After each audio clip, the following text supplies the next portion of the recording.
Watching the ABC 17 Sports Zone Special. Mizzou football back to Atlanta. Sponsored by El Tigre Mexican Restaurant, law offices of Ing & Woods, and Polylift Boat Lifts. Well, for the second straight year, Mizzou football finds itself in Atlanta for the SEC championship game. And for the second straight year, ABC 17 is right down there with them to get you ready for the big game. Hi, everyone. I'm ABC 17 Sports Director Austin Kim. Thanks for tuning in to our Mizzou football Back to Atlanta special. And our own Sherry Burris will join us in just a little bit. She is down here in Atlanta as well. Well, let's get you set with this matchup between number 16 Mizzou and number 1 Alabama. And let's start with the coaches. The Tide have Nick Saban, perhaps the best coach in all of college football, and he has a big-time national profile. However, the Mizzou Tigers have a name that's slowly gaining national recognition as well in their head coach, Gary Pinkel. And the one binding factor for these two is the fact that they both worked under the legendary and late Don James, who was the legendary coach at Washington, and he coached these guys at Kent State, and he says, and both say they praise each other. They are praising each other right now, and they say they cannot have any more better things to say about each other. And I'm not saying this because he's my friend. I'm telling you this because I just have great respect. To win at the level that he's won, year after year after year, you don't see anybody doing it like that. I think he gives a certain kind of person in the program that is going to work hard to try to do those things and buy into those things. And I think that's, philosophically why, Gary has been very, very successful, because we both had a great mentor to start with. Of course, we have the other member of our ABC 17 sports team in Atlanta. That's ABC 17's Sherry Burris. She joins us here in the stands of the Georgia Dome. Sherry, you were able to talk to the team before they left for Atlanta. What do they make of Alabama being the heavy favorite in this game?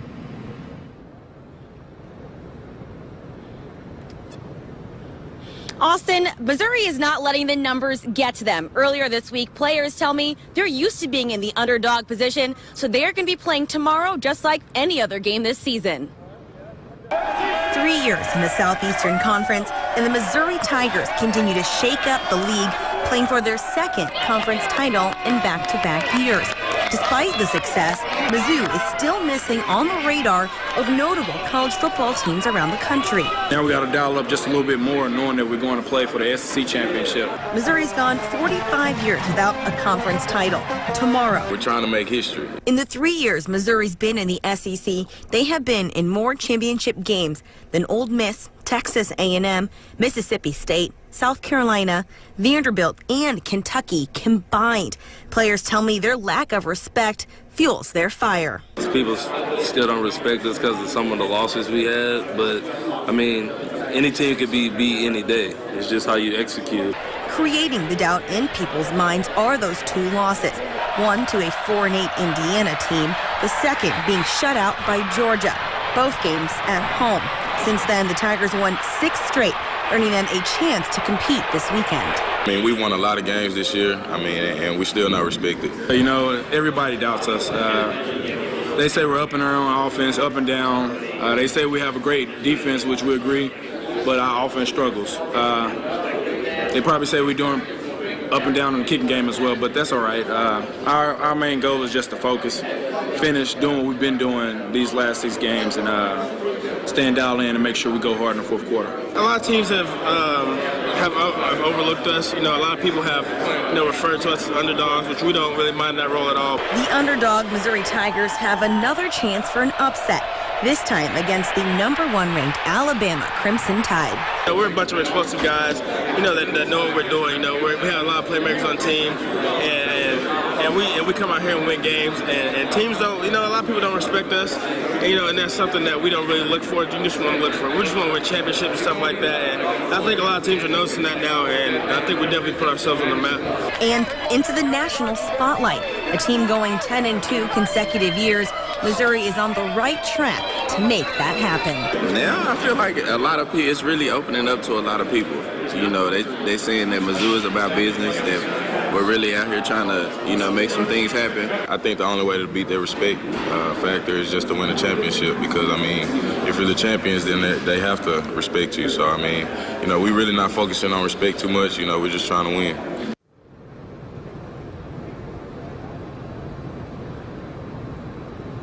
Tomorrow's conference matchup ties for the second largest spread in SEC championship history. I just checked. It is still a 14.5 favorite to Alabama. The last time the spread was that large was against Florida and Alabama back in 1996. 129 yards of offense, of total offense in this game, and the Crimson Tide ran for 362 yards that day. Now, this was also the season Alabama won the national title, and this time around Mizzou doesn't have as many injuries, and they are a very, very different team. The Tigers are eager to prove they will do better against the best team in the country. I mean, I just think that was a bad day, you know, for Mizzou football. You know, we just didn't come out and we didn't show up. You know, like I said, it was an embarrassing game, you know, and we learned a lot from it. So, I mean, this time around, we're just going to come out and make sure it doesn't happen again. Really remember is that long break we had, because it was a rain delay. And during that rain delay, we were in there and we just had like a feeling of like no feeling of urgency. You know, we were down. I think we were down 14-0 when that happened, and it just wasn't an all-around good game, especially for the defense. So I'm just glad we get this chance for revenge. Well, Mizzou football has never beaten a team ranked #1 in the AP or coaches poll. However, the last win over any #1 team was in 2010 against Oklahoma. The Sooners were at the top of the BCS standings. Mizzou won that one 36-27 in one of the most significant victories in program history. That win moved Mizzou to 7-0 for the first time since 1960. Well, plenty more coming up on Mizzou football. Back to Atlanta. Coming up after the break, we'll tell you more about the man they call Stack. Welcome back. We are live here at the Georgia Dome before the SEC championship game tomorrow. Now, Missouri is known for their defense. The guy at the helm for their defense is the coordinator, Dave Steckel. He is nominated for the Broyles Award, which is given to one of the 5 best assistant coaches of the year. The legacy of a stout defense at Missouri falls on this guy, Mizzou defensive coordinator Dave Steckel. Coach Steck is one of 5 finalists for Assistant Coach of the Year. You know, honestly, it's very, very, very humbling. In back-to-back years, Mizzou's defense led the team to a 10-2 regular season. So far this year in the conference, Missouri's defense ranks first in sacks, tackles for a loss, rush, and total defense per game. Just one example of why Steck is a finalist. Very well deserving. You know, he's a heck of a coach, and you know, it's neat to see him getting that kind of recognition for what he deserves.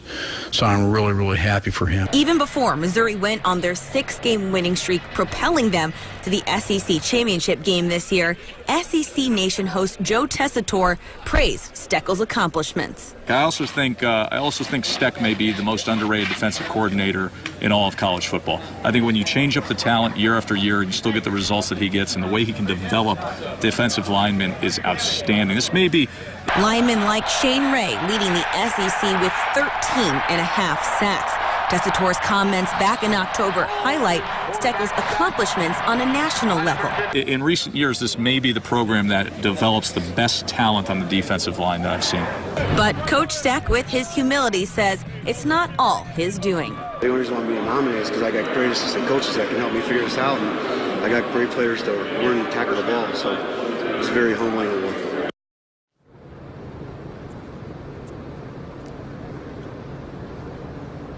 Coach Steck has been coaching at Missouri for 14 years and in his 4th year as defensive coordinator. The Broyles Award will be announced on Tuesday. All right, thanks, Sherry. Now, you can make the argument that one person raised the confidence level of this team after the demoralizing Georgia loss in October. That's Mizzou running back Marcus Murphy. In the win against Florida, Murphy had a kickoff return and a punt return, both for touchdowns. I went one-on-one with Mizzou's electrifying playmaker as he will try to change the game on Saturday against the Tide. There's a whole lot going on in the SEC championship games, especially beforehand. Does that help maybe settle the nerves a little bit now that you guys have already been there and you guys are going back for the second time? You know what to expect in a way? Yeah, I mean, for a lot of guys, it's just experience. We've been there before. For last year, it was kind of new to all of us, just playing in the championship game. But, this year, we do have a little experience as a team. I mean, we're going to just take everything, put the distractions to the side and just come out and fight hard. Essentially for you, it's 2 more games left. I mean, is it starting to settle in that, there's a little bit more urgency for you to kind of make your lasting mark here at Mizzou? Yeah, I mean, it is a lot of urgency. I've been thinking about it a lot lately. I got 2 games left here. I'm just trying to make it the best I can, and then just enjoy the rest of the time I can with my teammates. How about the transformation that this offense has kind of gone through maybe when you started to now? Because this is, I think, a team that relies a lot more on the run and their defense a lot more. I mean, have you noticed a big change from when you started here at Missouri to what you guys are doing this year? I mean, I think it just goes with the personnel. The team changes every year. The program or nothing hasn't really changed. We just focus on coming out and fighting hard. Whatever it takes to win the game, that's going to be, a part of the scheme. So, I mean, I don't think it's really changed a lot. It's just the different people and the personnel that we have, and we're able to make the plays that we can make this year. Murphy is a finalist for the Paul Horney Award presented to the nation's most versatile player. Well, still, we have more to come coming up on Mizzou Football Back to Atlanta. And here's the moment you've been waiting for, that one-on-one interview with Mizzou Athletic Director Mike Alden. He'll give us an update on some possible renovations for Mizzou Football's south end zone at Memorial Stadium. Don't go anywhere. That's right after the break.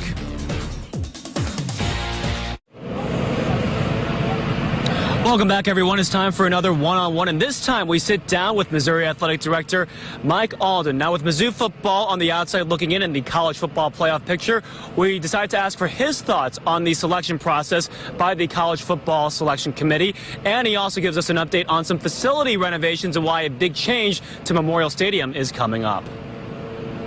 Do you feel like even with this SEC East title that there's still a lot of people out there that are maybe not giving Mizzou their proper respect? Well, I don't know about that. I would say this, though, that we all play the schedule we get. I mean, so people don't know, what you're going to be facing year in and year out towards your scheduling. And so for us, we just have to be able to line up for the 12 games that we have scheduled. And for us to come out of that 10-2, I think that's pretty darn good. And so when people try to question, well, what about the strength here? What about the strength there? I mean, who's to say where it was going to be when the season first started? Think about the loss that Ohio State had to Virginia Tech. When you looked at that game at the beginning of the year, Virginia Tech playing against Ohio State, I mean, that's a heck of a matchup right there, right? No one thought that Virginia Tech throughout the rest of the year was going to be a 500 ball club. They aren't used to being that. And so I use those examples like that to be able to say that, shoot, I mean, I think we have a pretty tough schedule, and for us to come out of that 10-2, I don't think we have to explain that to anybody. And the fact of the matter is we earned the SEC East, and we're proud of it. What have you looked at with the College Football Playoff Committee in terms of how they decided where to rank different teams? How closely have you paid attention to that? I do. I pay pretty close attention to that. I know the majority of the members that are on that committee, and I know that they work very hard, very diligently to be able to take a look at strength of schedule, take a look at interconference play as well as out-of-conference play, to take a look at injuries or whatever that may be as it enters into the factor of wins and losses. And frankly, I think they've done a terrific job. I think that you have a number of people that are in that room that are working every single day to try to be able to get it right, but there is no exact science to this. There's human nature that's involved.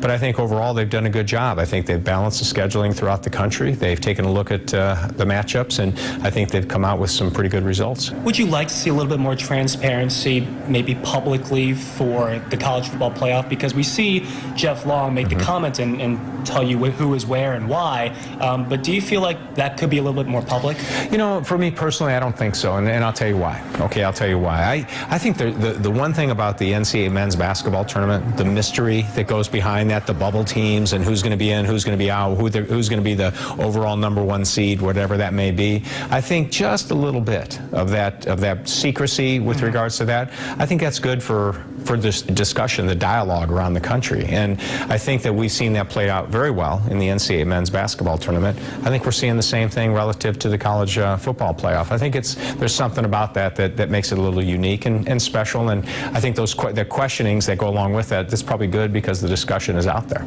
Let's move back here to Columbia. I know back in October, Coach Pinkel mentioned the urgency, the need to keep up with facilities in the SEC because it's such a competitive conference. I know that Southside is something that you guys are going to look at. Can you give us an updated timetable of, I know you guys have plenty on your plate with the indoor facility, but is the Southside expansion something that you guys are considering? It is, Austin, and I would tell you that, Coach Pinkel, all of us, are certainly continued to focus on improving every single day.